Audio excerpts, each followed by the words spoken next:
Hi, welcome to our channel of IGNOU Audiobooks, Indira Gandhi National Open University School of Law, SOL.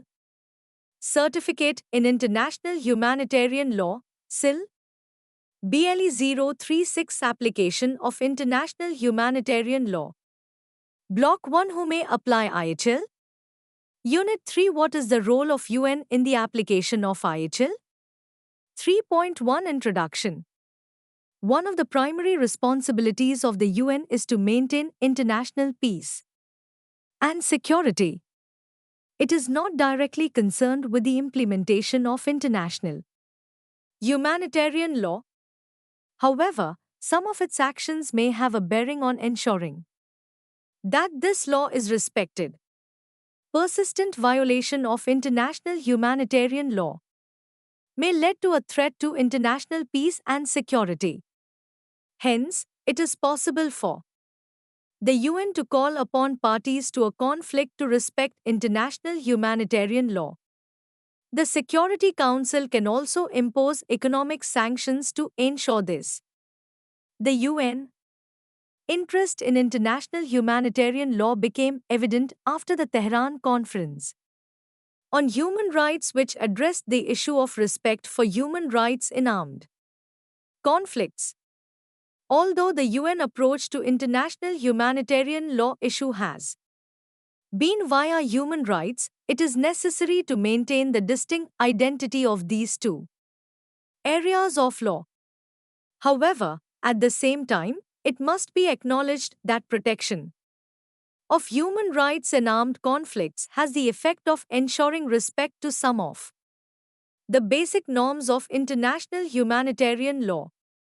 In view of this limited convergence, the UN system can be of some use of ensure respect to international humanitarian law. As a matter of fact, a number of resolutions of the UN Security Council on the situation in the Middle East, Iraq-Kuwait conflict, former Yugoslavia, Rwanda, closely deal with ensuring respect to international humanitarian law. One of the purposes of the United Nations is to promote and respect human rights. This objective has spurred the UN to help in the conclusion of a number of conventions on human rights. 4 Geneva Conventions, which form the genesis of international humanitarian law, were also concluded in 1949 after the United Nations was established. Today these conventions have been ratified or adhered to by 185 states and have become part of the customary rules of international law and indeed part of just cogence. The additional Protocol I of 1977, which is an extension of the Geneva Conventions, has been ratified or adhered to by 135 states. Therefore, it looks little strange to inquire whether the United Nations peacekeeping forces are bound by international humanitarian law or not. 3.2 Objectives. After reading this unit, you should be able to times explain the role of the UN peacekeeping forces for the protection and applicability of international humanitarian law. Times explain how General Assembly, ICJ, and NGOs are working for the application of IHL, and Times discuss a case study in which humanitarian law has been made applicable. 3.3 The role of UN peacekeeping forces. The United Nations peacekeeping forces were first introduced in 1948 with the establishment of UNSO in the Middle East. Since then, such forces have been sanctioned as and when the necessity has arisen.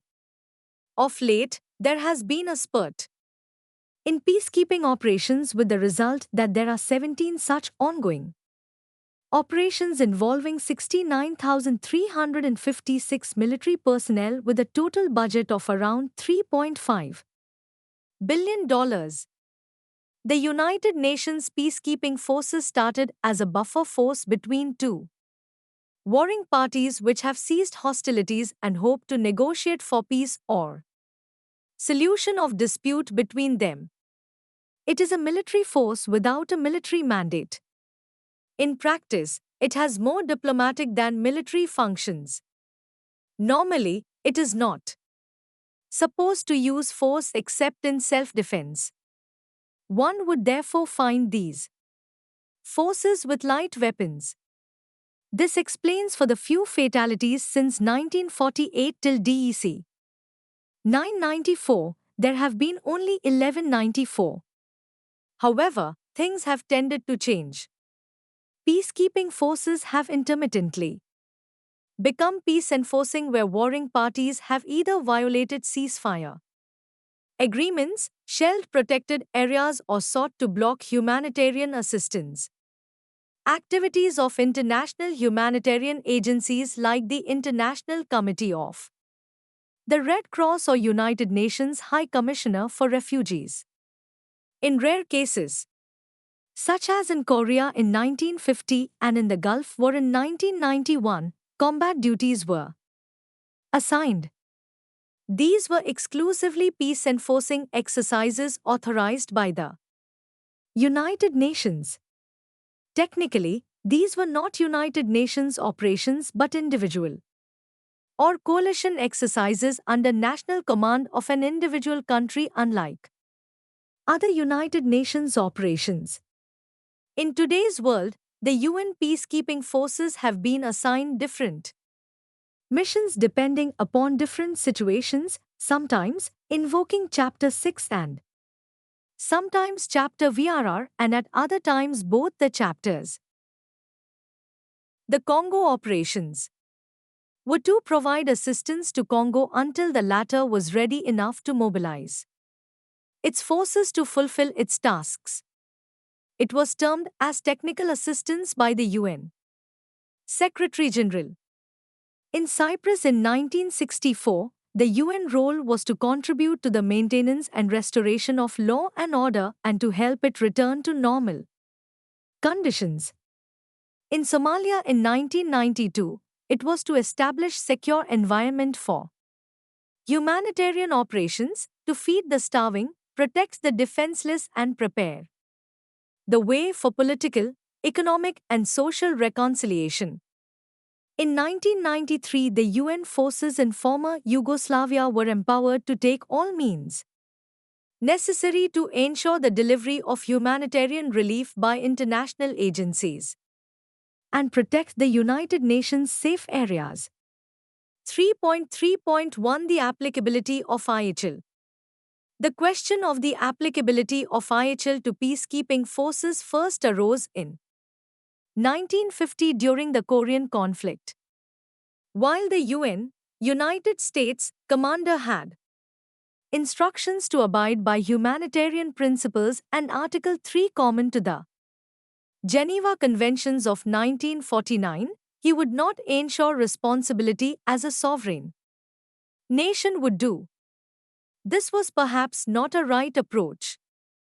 One may mention here that the Geneva Conventions had been concluded a year earlier in 1949 and was not in force.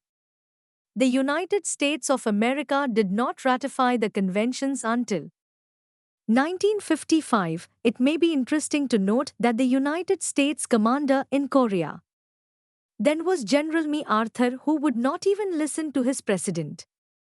The International Committee of the Red Cross, which has the mandate to look after humanitarian activities in respect of victims of war, has often emphasized on observance of IHL by the forces placed at the disposal of the United Nations for peacekeeping operations. Such memorandums were given in 1950 and again in November 1961. The committee also expected the states contributing their troops to the UN contingent to issue instructions to its troops to observe the Geneva Conventions, to which they are a party, in their interaction with the warring groups. This was endorsed at the Red Cross Conference in Vienna in 1965. In 1978, the ICRC expected the UN forces to facilitate its activities. In 1978, the ICRC expected the UN forces to facilitate its activities. In a statement, at the 47th session of the UN General Assembly on 13 November 1992, the ICRC observed that given the nature of the organization, rules pertaining to prisoners of war and penal sanctions could not apply to it, although rules pertaining to methods and means of combat, categories of protected persons and respect for recognized signs could be applied to it. Professor Schindler has also observed that the UN forces are bound by customary rules of IHL. However, the UN's attitude with respect to the applicability of IHL to its peacekeeping forces has been rather equivocal. It claimed that it is neither a party to the conflict nor a power under the Geneva Conventions. Its position has been that whenever the UN forces use weapons, they should abide by the principles and spirit of IHL. In October 1978, the UN Secretary-General wrote to governments contributing their troops to the UN forces that they instruct the forces that they conduct themselves according to the principles and spirit of IHL while using weapons. Keeping in view the multiplicity of UN peacekeeping operations, these could broadly be divided into three categories. These are 1. Operations in Korea in 1950 and in the Gulf in 1991. 2. Operations in Cyprus, Cambodia, former Yugoslavia, Somalia, Rwanda and Haiti. 3. Traditional operations just as in the Middle East and elsewhere. 1. The UN operations in Korea and in the Gulf War were essentially to repel or vacate aggression in the two theaters. These could not be called peacekeeping operations, at the most they may be labeled as peace enforcing operations under the UN authorization but conducted by coalition forces not under the UN command but under national command. In both cases, the parties were bound by IHL, including the Third Geneva Convention of 1949, relating to prisoners of war, besides methods and means of combat, protected personnel and respect for Red Cross installations. One may recall that it was in the Korean conflict that prisoners of war had to be screened to determine for themselves whether they would like to be repatriated to their parent state or not. 2. Today, the UN peacekeepers are engaged in a variety of activities. They disarm opposing factions, monitor human rights, perform a wide range of administrative functions, supervise elections, and help render humanitarian relief. They assist in national reconciliation and aid in the restoration of the democratic setup. The most important functions in this scenario are to remain neutral and act impartially and gracefully. Just as Caesar's wife should be above suspicion, there should be no doubt about the neutrality and impartiality of UN peacekeepers. This is essentially a law and order problem which does not involve much of IHL. Peacekeepers have to carry out their mandate in such a way that no finger is raised against their neutrality or any irregularity. It is more of a police action. The UN peacekeeping forces were faced with some problems in Bosnia, where ethnic animosities run deep and there is mutual suspicion between Bosnian Muslims and Serbs. Recent NATO airstrikes against Serbs in May 1995 to force them to deposit heavy weapons resulted in the capture of about 400 French and British peacekeepers who were shackled and handcuffed. The UN peacekeepers cannot be taken as hostages and used as human shield against NATO airstrikes. Bosnia has been a problematic theater of war for the UN peacekeeping Forces who have suffered the highest number of casualties in any UN peacekeeping operations due to sniper shooting at those who are mandated to protect Sarajevo Airport, safe areas, and to facilitate the international agencies' rendering of humanitarian relief. Taking of peacekeepers as hostages by the Serbs is a new development and is a violation of Article 23 of the Geneva Convention 3 of 1949. All combat situations would invoke IHL 3, monitoring ceasefires and remaining as a buffer force between opposing armies are traditional functions of the UN peacekeeping forces ever since the force was established in 1948. These forces are very lightly armed for purposes of self-defense. They play truant to both the armies with their humor and tact. Not much IHL is involved in such situations. 3.3.2 Use by the United Nations of Humanitarian Law. A case study. A review of UN Security Council resolutions concerning the situation in Bosnia-Herzegovina in 1992 provides a glimpse into UN practice regarding reliance on humanitarian law. Throughout the first half of the year, Security Council resolutions on the situation in Bosnia-Herzegovina, as well as Croatia, focused on ceasefire violations and the need for humanitarian assistance without emphasizing the role that humanitarian law might play in the ongoing conflict.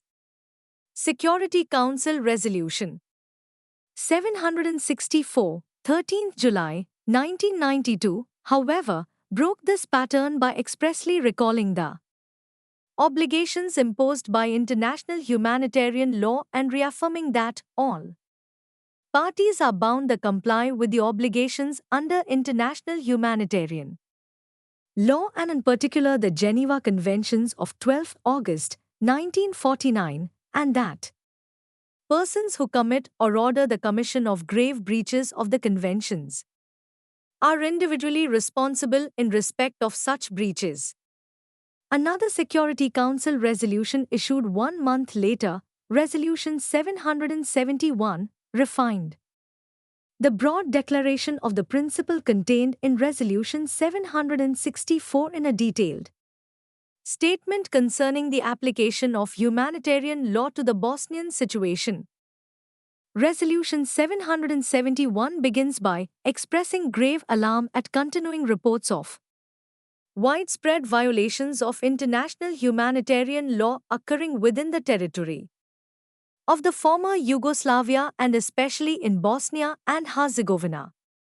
After reiterating Resolution 764's statement that the Geneva Conventions are applicable to the conflict and that they impose individual responsibility for violations, Resolution 771 continues by condemning any violations of international humanitarian law, including those involved in the practice of ethnic cleansing, and demands that all parties and others concerned in the former Yugoslavia and all military forces in Bosnia and Herzegovina immediately cease and desist from all breaches of international humanitarian law.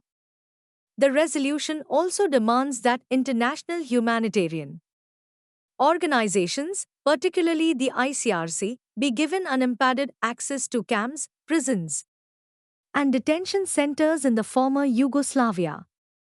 Humanitarian organizations and states are requested to compile information concerning breaches of humanitarian law, including grave breaches of the Geneva Conventions, for submission to the Security Council. The Security Council expressly finds that the Council will need to take further measures under the Charter should the parties fail to comply with Resolution 771. The Security Council adopted one such further measure on 6 October 1992 in Resolution 780. It calls for the establishment of an impartial commission of experts to examine and analyze information submitted pursuant to Resolution 771, with a view to providing the Secretary-General with its conclusions on the evidence of grave breaches of the Geneva Conventions and other violations of international humanitarian law committed in the territory of the former Yugoslavia. Resolution 780 again expressed the Security Council's grave alarm at continuing reports of widespread violations of international humanitarian law occurring within the territory of the former Yugoslavia and reaffirmed the demand made in Resolution 771 for all parties to cease and desist from all breaches of international humanitarian law.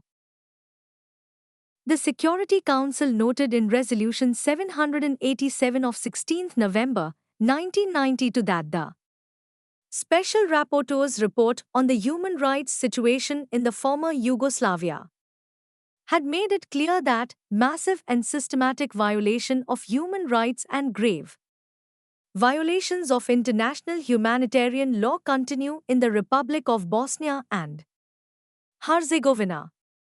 Resolution 787 also again condemns all violations of international humanitarian law, including the practice of ethnic cleansing and the deliberate impeding of the delivery of food and medical supplies to the civilian population.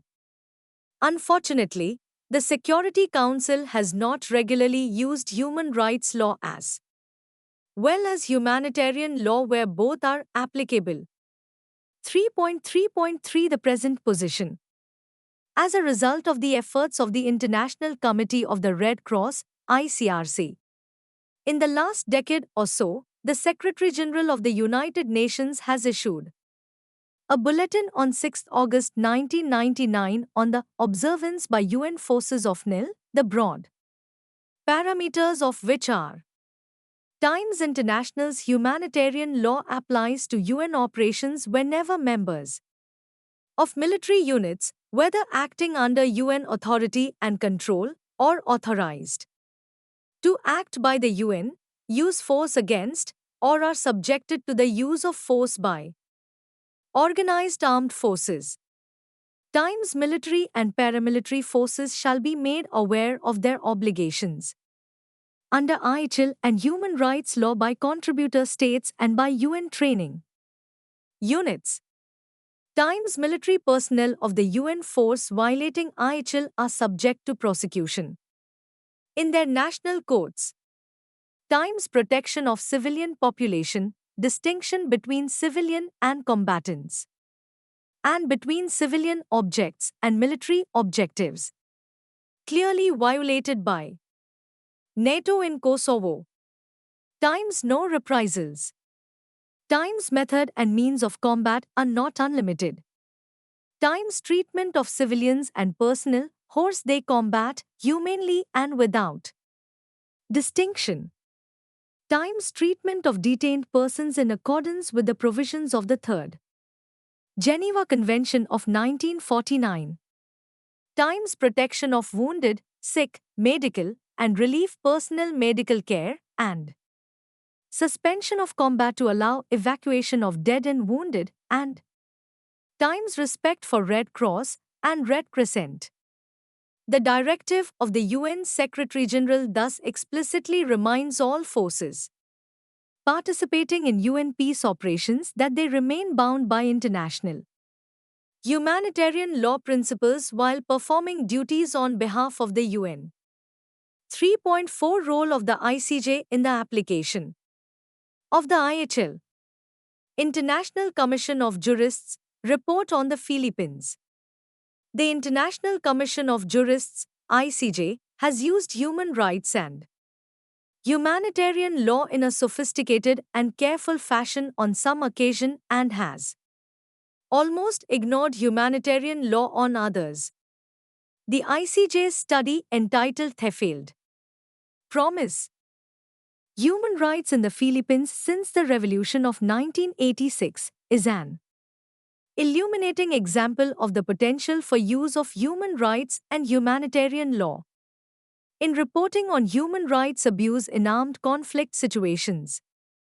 Initially, the report recommends that both Article 3 common to the four Geneva Conventions and Additional Protocol IT should be declared applicable to the current conflict in the Philippines. Despite its ratification of the Geneva Conventions and Additional Protocol IT, the Philippine government has not been willing to recognize their application to the non-INT national armed conflict going on within the country. Through a detailed analysis of criteria set forth in ICRC commentary, the report makes a convincing argument for the applicability of Common Article 3 to the conflict. Application of Additional Protocol IT is founded upon the more precise definition of armed conflicts not of an international character set forth in that document. After concluding that the conditions have been met for application to the conflict of Common Article 3 and Additional Protocol 11, the report demonstrates the import of that conclusion by enumerating the specific provisions of humanitarian law applicable to the situation. The standards of humanitarian law provide an additional template against which human rights abuses in the Philippines may be judged. For example, the report notes that forced displacements of civilians in the Philippines not only result in violations of human rights law but are themselves violations of Article 17 of Additional Protocol 2. 3.5 Role of the human rights body in the application of the IHL. International Human Rights Law, IHRL, is a set of international rules established by treaty or custom on the basis of which individuals and groups can expect and or claim certain behavior or benefits from governments. Human rights are inherent entitlements which belong to every person as a consequence of their being human. Numerous non-treaty based principles and guidelines, soft law, also belong to the body of international human rights standards. IHRL's main treaty sources are the International Covenants on Civil and Political Rights and on Economic, Social, and Cultural Rights, 1966, as well as Conventions on Genocide, 1948, Racial Discrimination, 1965, Discrimination Against Women, 1979, Torture, 1984, and Rights of the Child, 1989. The main regional instruments are the European Convention for the Protection of Human Rights and Fundamental Freedoms, 1950. The American Declaration of the Rights and Duties of Man, 1948, and Convention on Human Rights, 1969, and the African Charter on Human and People's Rights, 1981. While IHL and IHRL have historically had a separate development, recent treaties include provisions from both bodies of law. Examples are the Convention on the Rights of the Child, its optional protocol on the participation of children in armed conflict, and the Rome Statute of the International Criminal Court. 3.5.1 When are they applicable? IHL is applicable in times of armed conflict, whether international or non-international. International conflicts are wars involving two or more states and wars of liberation, regardless of whether a declaration of war has been made or whether the parties involved recognize that there is a state of war. Non-international armed conflicts are those in which government forces are fighting against armed insurgents or rebel groups are fighting among themselves. Because IHL deals with an exceptional situation, armed conflict, no derogations whatsoever from its provisions are permitted. In principle, IHRL applies at all times, i.e., both in peacetime and in situations of armed conflict. However, some IHRL treaties permit governments to derogate from certain rights in situations of public emergency, threatening the life of the nation. Derogations must, however, be proportional to the crisis at hand, must not be introduced on a discriminatory basis, and must not contravene other rules of international law, including rules of IHL. Certain human rights are never derogable. Among them are the right to life, prohibition of torture and cruel, inhuman or degrading treatment or punishment, prohibition of slavery and servitude, and the prohibition of retroactive criminal laws. 3.5.2 Who is bound by these bodies of law? IHL binds all actors to an armed conflict. In international conflicts, it must be observed by the states involved, whereas in internal conflict, it binds the government, as well the groups fighting against it or among themselves. Thus, IHL lays down rules that are applicable to both state and non-state actors. IHL lays down rules binding governments in their relations with individuals.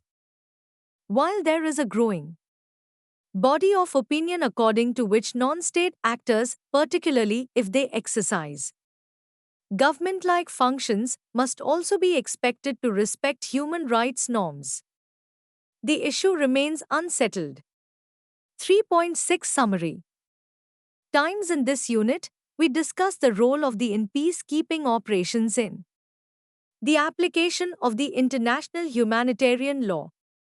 We discuss the role of the ICJ and various human rights bodies, where they are protecting the rights of the IHL affected persons.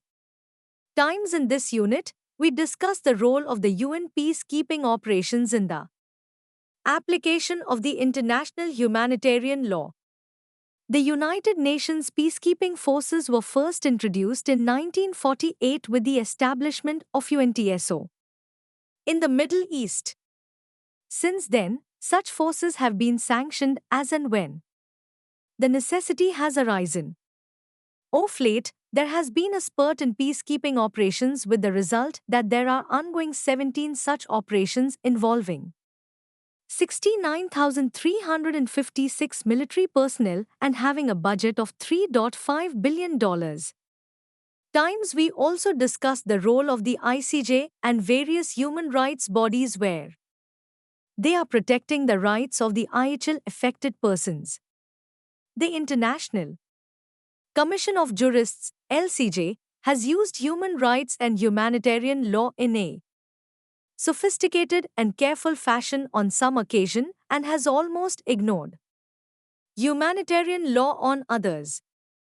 The IC's study entitled The Failed Promise, Human Rights in the Philippines Since the Revolution of 1986 is an illuminating example of the potential for use of human rights and humanitarian law in reporting on human rights abuse in armed conflict situations.